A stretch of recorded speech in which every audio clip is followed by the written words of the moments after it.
Thank you everyone for coming again here. This is a special class because you are invited and respond by the invitation. So we have 20 people for this seminar today. And as the majority of you already know, we initiated this activity 4 years ago with the idea to highlight those giants in geriatric medicine, mobility problems and cognitive problems, and the relation between mobility and decline and cognitive decline. And I think we are very fortunate today to have Dr. Olivier Bouchet as a distinguished speaker coming from France. Basically, Olivier, he's an internist, neurologist, and geriatrician by training. And he's the chair of the Department of Internal Medicine and Geriatric Medicine at the Angers. The Université Angers is a small town, beautiful town, southwest Paris, and have a beautiful and very big university that was founded in the 14th century. So they have a lot of experience there in medicine. The medical school was founded in the 14th century. But that city is better known because it's the city where they created, a couple of centuries ago, a liquor that we call Cointreau. So Cointreau was created in the city of Angers. And Olivier have doing this research about mobility, force, gait, and cognition for at least the last 15 years. He has published very extensive in this area. He has at least 100 peer-reviewed publications in big journals like Neurology or Annals of Internal Medicine. And he's one of the gurus about gait variability. And those that sometimes listen to me in some of my talks, we spoke about that, this asymmetry of the gait, that gait instability that we cannot see at the naked eye, that we can detect when we do some quantitative gait analysis. That means when we try to measure some spatial and time parameter of the gait. And as you know, in general, we use some walkable mats. They are high-tech but low complexity, because before, and I remember when I did the first part of my PhD in Harvard in the Gait lab at the Mass General, we used complex lab with a lot of assessors and monitors in the patient and video cameras, and we didn't know if the gait was altered with all the things the patient had to carry on while doing the gait. That was the real impairment. But now with this mat that have sensors, it's a little easier to test those variables without any external component or device in the patient itself. So that was a huge change in gait analysis and gait motion analysis in the last 10 years, right? So the actual gait labs are moving to those kind of mats. And interesting, this mat also is having used in several centers. There are at least 10 centers in the world doing this kind of analysis in people with falls and cognitive issues. And Olivier was one of the pioneers doing that. So today he's going to speak about gait variability and how we may interpret that. What is the clinical value of this? There is any clinical value of this, and by particular how the research value. So, Olivier, thank you very much for coming today, and the podium is yours. Thank you, Manuel. I need to be in a right position to speak. Yes, it will be better. Sure. It's not a problem for you? It's okay? Okay, thank you. Thank you for your invitation, Manuel. Thank you to be here with you. It's a real pleasure for me. And as I asked Manuel, we developed with our team and with Manuel now a field of research around gait variability and the interest and perspective of gait variability.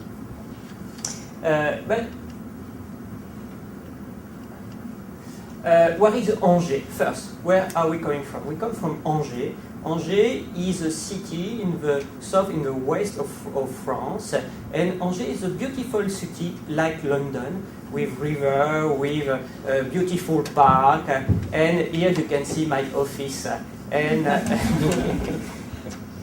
like your office in fact. And the particularity of Angers is that is an old city with an old castle implanted in the city and many beautiful parks. Here my disclosure. Okay. During my talk, I will ask many questions, and I will try to give you some answer, but not all answer, of course. And the first question may be, why should we focus on gait analysis? Everybody knows that gait disorder in other habits is an important public health problem because of its high prevalence and because of related adverse outcomes like fall and its consequent hip fracture, loss of mobility, institutionalization, and death. And the American guideline for fall prevention focus on the fact that it's very important to access gait and balance. But it's not a provocation. What does mean gait? What is gait, in fact? And gait, we can say, it's a complex movement. In fact, gait may be defined as a condition of dynamic balance. And a condition of dynamic balance is a condition while your center of mass is moved outside your base of support. And it's very complex to stay in a neural condition, to stay your center of mind into your base of support. And we can distinguish two types of movement. The movement of lower line, which is flexion and extension movement, and there is a categorization of this movement using phase of support, of stand, and swing. And the aim of this body movement is to assume the propulsion of body. On the other hand, there is also the trunk and upper line movement. And the aim of this movement is to maintain a postural stability, to maintain the center of mass inside your base of support. And the classical classification of gait parameter is a spatio-temporal categorization with temporal parameters, stride time, stand time, support time, and swing time. And the spatial parameter, stride length and stride width. And also everybody and essentially clinician and we look walking speed, which is an important gait parameter like its relation with frailty. Another question is why should we focus on gait variability? Why this aspect of gait? It's very important because there is two main interests, the fundamental interest, and the fundamental interest is to access to gait control. In fact, we can say that gait is a paradoxal motor behavior. On one side, gait may be considered as a simple in terms of execution. It's a hard motor behavior assuming automatic, assuming the propulsion, assuming balance. On the other hand, gait is a complex in terms of biomechanic movement. And this part is related to a flexible motor behavior and is related in assuming the adaptation, the navigation of gait. And we are always in balance between propulsion and navigation. And to control these two categories of movement, there is different level of control.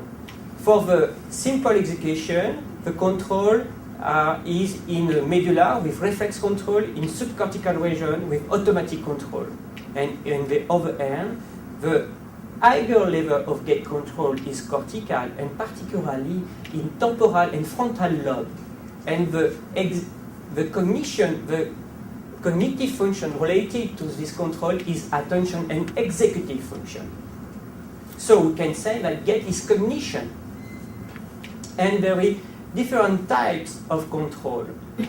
The muscular and the contraction and the movement coordination related to this aspect of gait that we consider gait as a hard motor behavior. And on the other hand, the control is a cortical control assuming the character of adapted gait behavior. This is the fundamental interest of gait variability. But there is also a clinical interest, of course, because we are clinicians. And this interest is that gait variability is a way to evaluate stability and its change related to aging, to disease, but also to drug or rehabilitation program.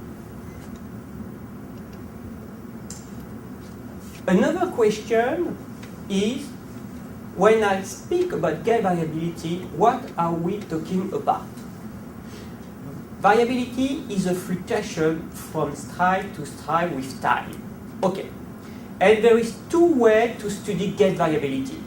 The first way is to consider magnitude. And the magnitude is the parameter that we use in our clinical research. And the definition is the variance calculated from standard deviation or coefficient of variation. But there is also another way. We can explore the variation with time, change from one stride to the next with time, independently of the variance. This way is more a fundamental approach of the gait. It's interesting but did not provide information for the clinician. But as example, the difference between the two ways. Here, this is a figure that shows you the value of stride time with the time in milliseconds in young subject and in elderly subject. As you can see, the standard deviation and the coefficient of variation are similar in young and in elderly subject, but the variation of time is different. The variation is not randomized in young adult with a cycle, and in other adult, the variation is not randomized. It's just to be aware that it's not the same thing. Variation with time and magnitude. But for us and for clinicians, magnitude is the most important parameter. Of course, the most important condition of measurement when you measure gait variability is to perform your measure during steady state walking, of course. And the question that appears is how to measure gait variability. Clinicians are good, but their eyes are insufficient and subjective.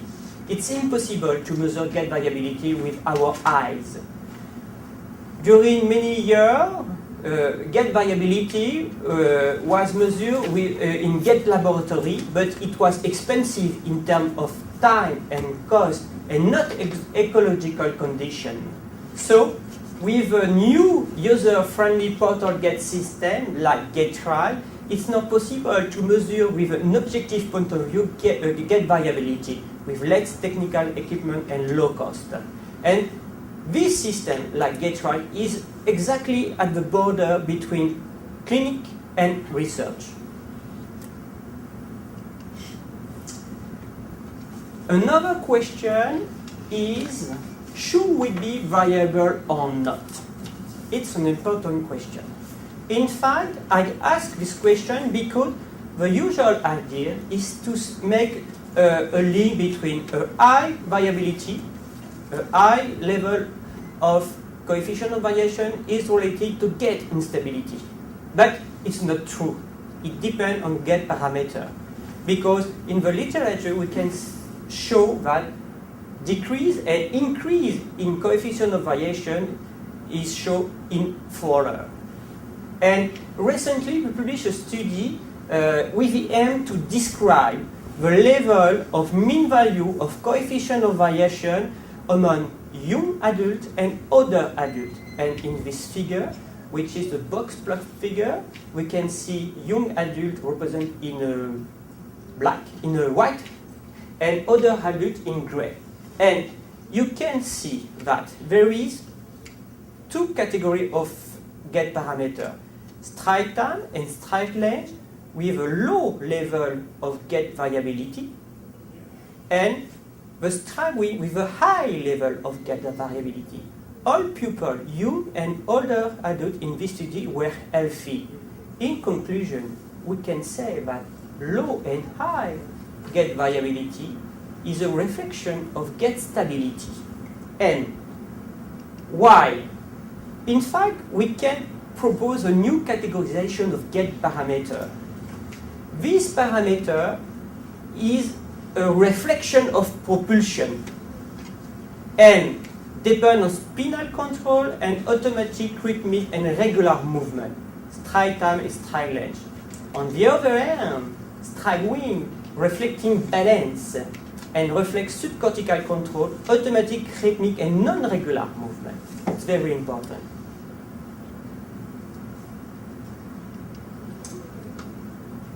An important question when you use gait variability as a main outcome of gait analysis is to know which factor may modify reliability. In fact, validity of measure of gait is very important. Good test and retest reliability is very important. But low variability makes it difficult to access association or change over time, especially when subjects have gait disorder. And it's important to take into account the balance between maximizing consistency and constraint. And the most constraint in our older patient is fatigue. And the most constraint for the clinician is the limitation of space. It's very complicated. And when you look at the reliability of gait variability, there is few data in the literature. So,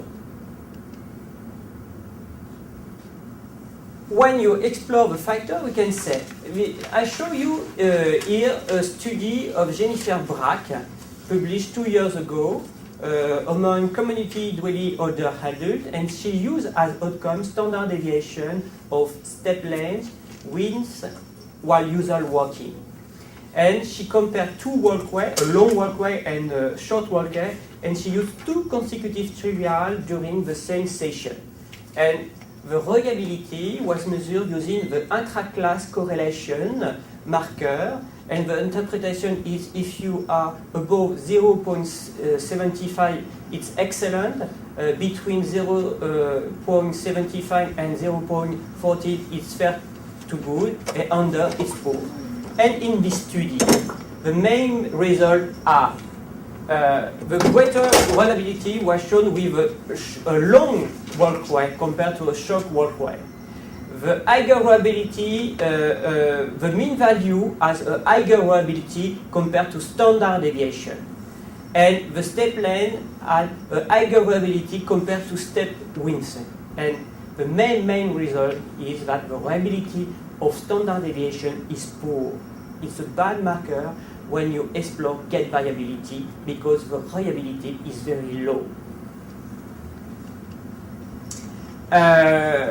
We have actually a paper in revision in gait and posture, and we focus, of course, on stride time, the coefficient of variation of stride time, while usual walking and also while dual tasking. But I just speak about the usual walking condition. And in this study, we show that the coefficient of variation of stride time has a higher reliability compared to mean value. And the reliability of coefficient of variation is excellent. So stride time seems to be the best parameter while exploring gait variability in terms of reliability.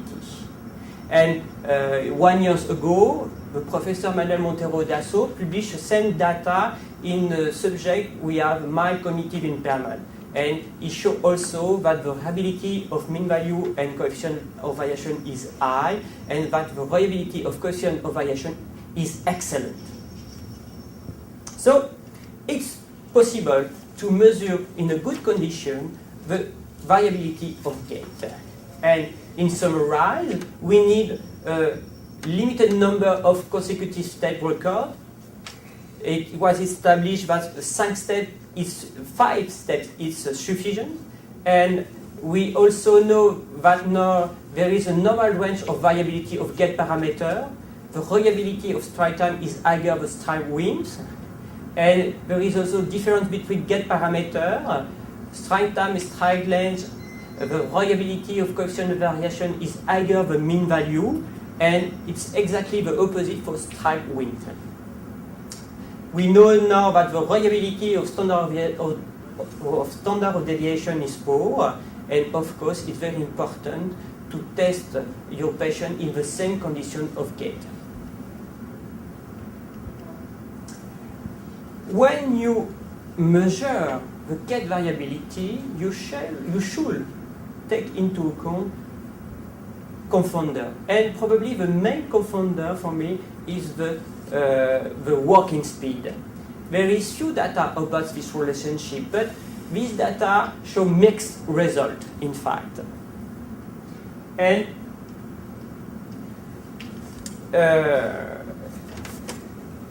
in this data, in this study, the author showed that there is a relationship between an increase in gait variability and decrease in walking speed. But it's not a direct measure of gait and of gait variability.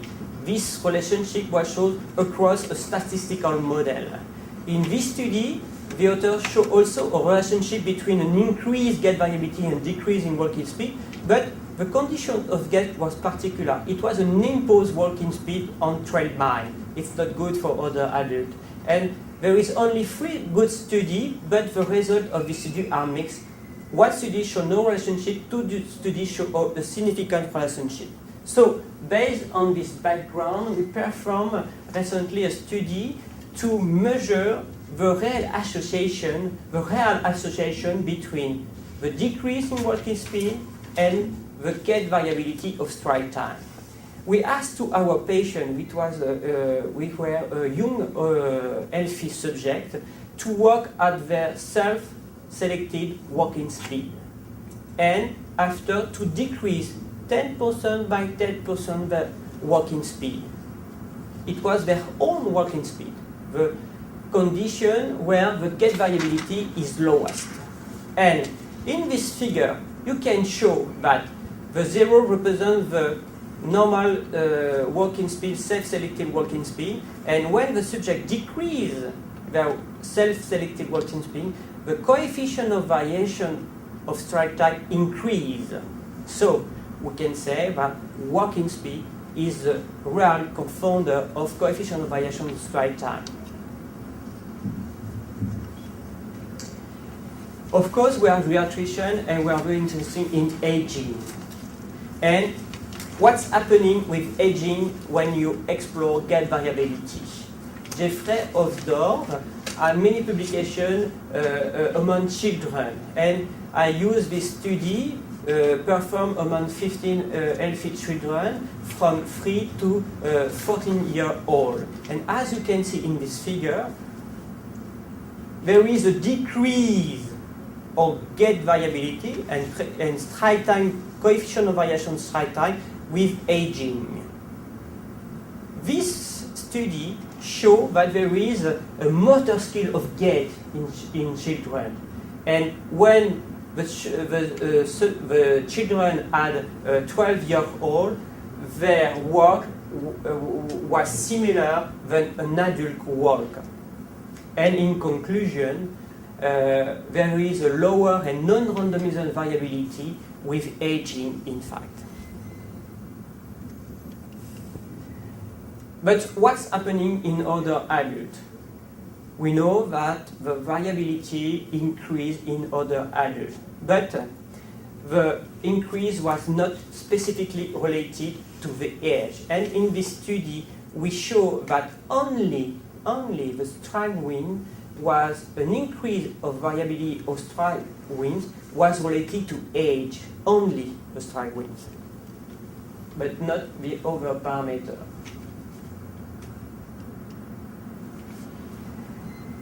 Okay, it was the fundamental approach of the methodological approach.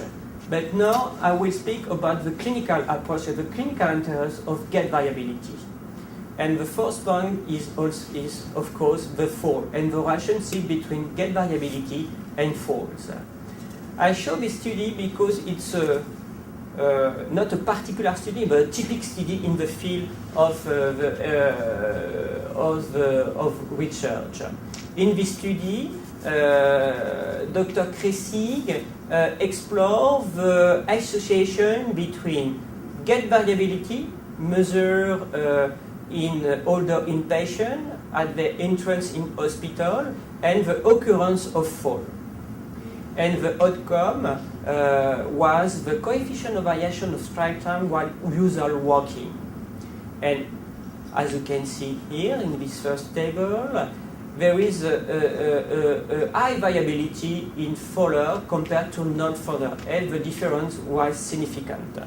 So, sorry to interrupt, because it's interesting that the non-fallers, the coefficient variation of stride time variability 5.3 it's already Yes, high, it's right? high, it's high. Because in general, and that's perhaps a question for later on, for the potential clinical applicability of that, because we have the sense that people without a lot of medical problems, the symmetry of the gait, the variability should be around 2-3%, and we found that people with more medical conditions, medical problems, fall, the variability is higher. So that's a question I would like to ask you later on if The mean value, if we can yes. put the cutoff, Yes. if there is a clinical value or not Yes. about that. The mean value was 5.3, Yes. and the sensitive analysis performed show that the good cutoff is 4%. Okay. Okay. If you are under 4%, you are at low risk of fall, as shown in this Kaplan-Meier curve, where this subject did not fall, and this subject had 4% of coefficient of variation of stride time. And those who are above 4% fall during the follow-up, during the hospitalization.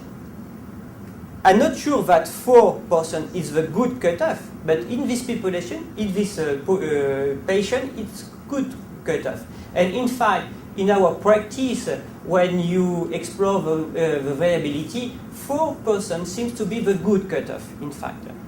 An older subject have usually 3-4%, but above, there is a problem. Yes. And now, if you use this measure, the coefficient of variation of stride time, and you combine this measure with another clinical parameter, you can see in this figure that you may improve the association between fall and gait variability. This is a representation of odds ratio and coefficient and confidence interval of significant risk factor interacting for falling. Here, you have the subject who entrance at the hospital for another reason than fall, and subject who has a coefficient of variation low under 4%. Here, you can see it's the pupil who the motive hospitalization is fall and who had a low coefficient of variation. And the risk of fall is 2.6, but it's not significant. Here, you can see that if you are a high level of coefficient of variation, but your entrance is not related to fall, the risk of fall is higher, 4.2, but it's not significant. But when you combine the fact being in hospital for a fall and the fact that you have a high level of coefficient of variation of stride time, the risk of fall is very high, 49, and it's significant. So, the main message of this pilot study is it possible to perform a gait analysis like an electrocardiogram in all patients to identify those who are at risk of fall, in fact? And it's very easy with gait trace system to measure the level of gait variability and to identify those who need an intervention in terms of fall prediction. So I have a question. When did you measure the velocity in the hospital? Right when they came in, or after the what time in the hospital? During the first day of the entrance.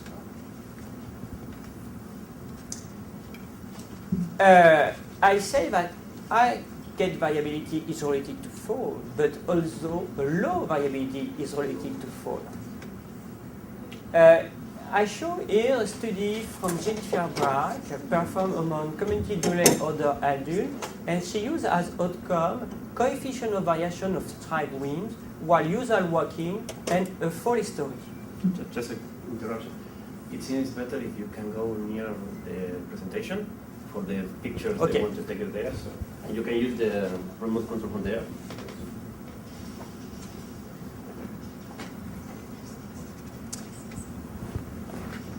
In this study, we can see that, in conclusion, the low and high step wind variability is associated with fall, and this association depends on the level of walking speed. So, have a low and high step wind is significantly related to high risk of fall, in fact. just a comment concerning that. The interesting thing is about these studies, particularly for Sheridan and Hausdorff, where gait variability predicts falls, Yeah. while gait velocity fails to predict falls. So people that have normal gait velocity, more than 1 meter per second, so they're not considered high risk, right?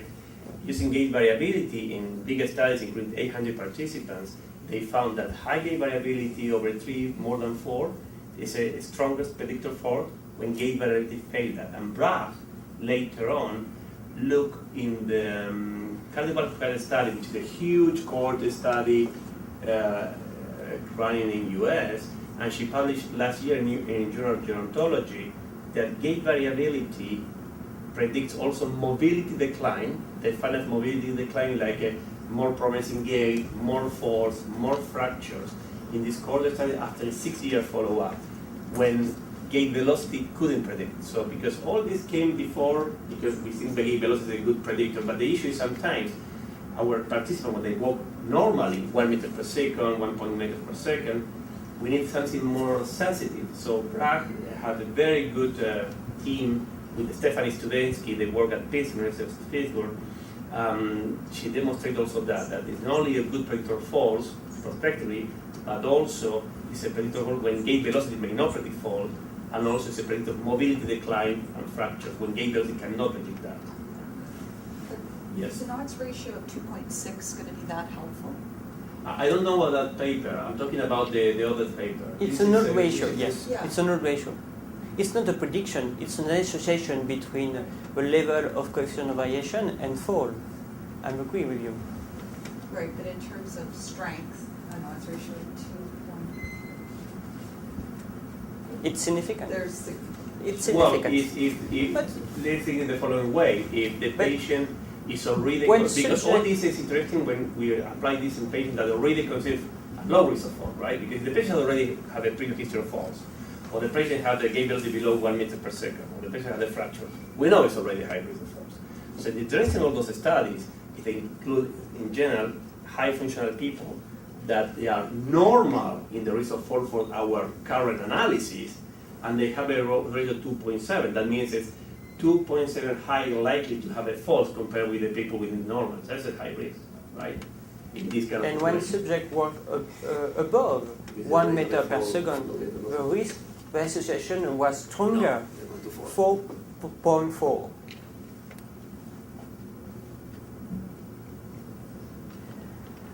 Another important question is the association between psychoactive drug and gait variability. Again, American guidelines show that it's very important to access medication also. Gait assessment is important, but also medication. And of course, the most medication related to fall is psychoactive drug. And the main question is there a relationship between taking psychoactive drug and gait variability? There is no data in the literature. In fact, at the beginning, we worked with a physiotherapist, and there is a different solution to show this association. First, to perform a case control study. I will present the result of this study. Second, to perform a study and to give psychoactive drug to healthy subjects, but it's not ethical, it's impossible. And the third solution is to build a model of gait or human gait. And with the student, we work on a model, and the model is a walk of dog, a quadruped walking. And we show that when you look, when you focus your attention, when you explore the variability of stride time, dog and man have the same level of gait variability. And based on this result, we can perform new study and give dog drug and show the effect of drug on gait.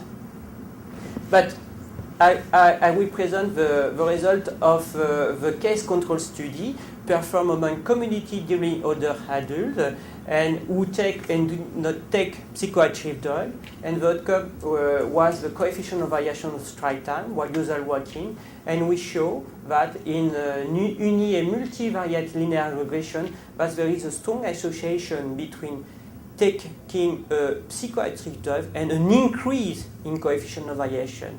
If you have one psychoactive drug, your variability increase 1.6%. It's very important. 2 is an increase of 3.2%, etc. It's very, very important. The association is very strong. Quick question about this, because it's a nice sample size, almost 180 participants.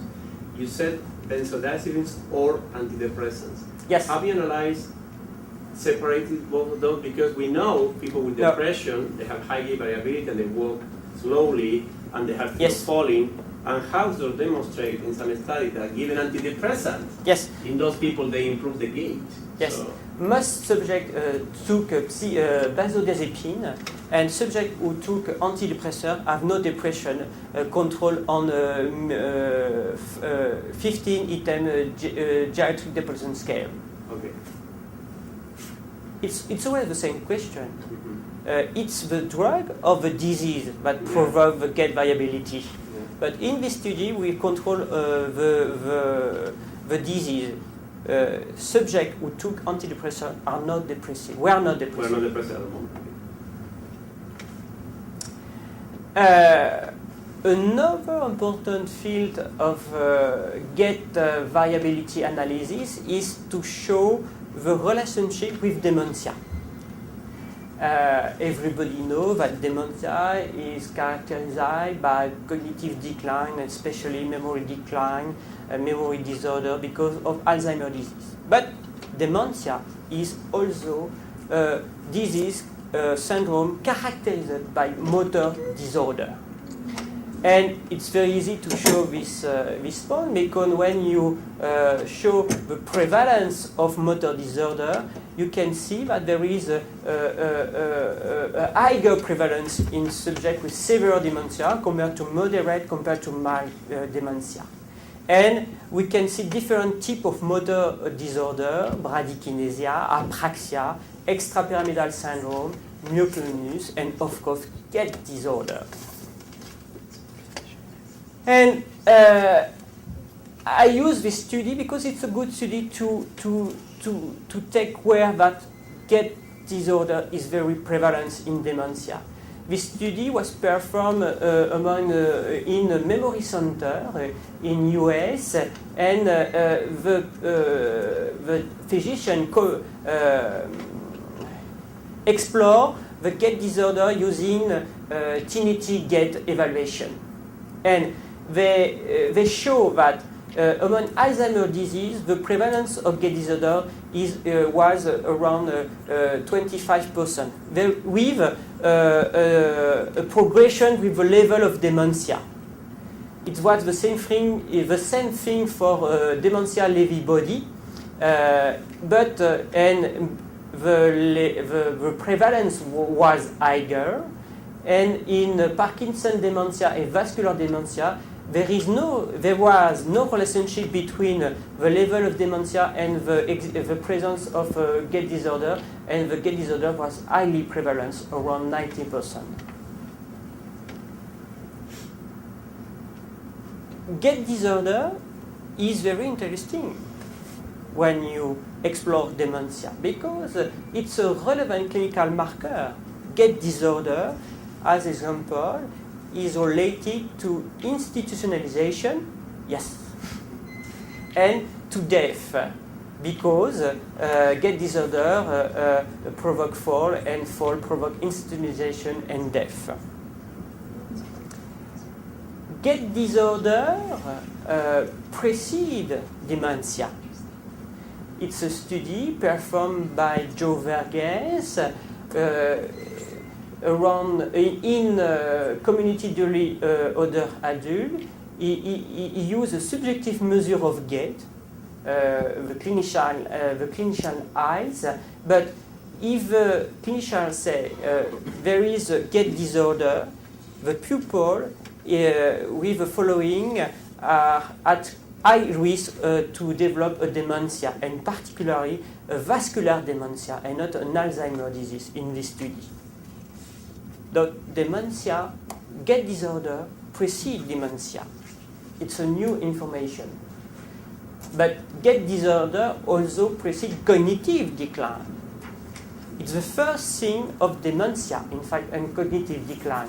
In this study by Marquis, the author showed that the hippocampal volume was related to cognitive decline. Everybody knows this point, but also the walking speed.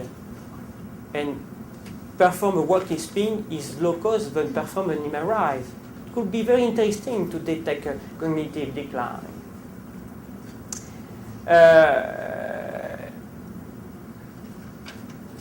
So, the hypothesis based on this result is it possible to use gait variability for the prediction, for the detection of subjects with early cognitive decline, like mild cognitive impairment? We performed a study. It was a transversal study. We measured gait variability among normal, mild cognitive impairment subjects and early Alzheimer's disease. The mild cognitive impairment was amnestic mild cognitive impairment. And we measure, of course, walking speed and gait variability.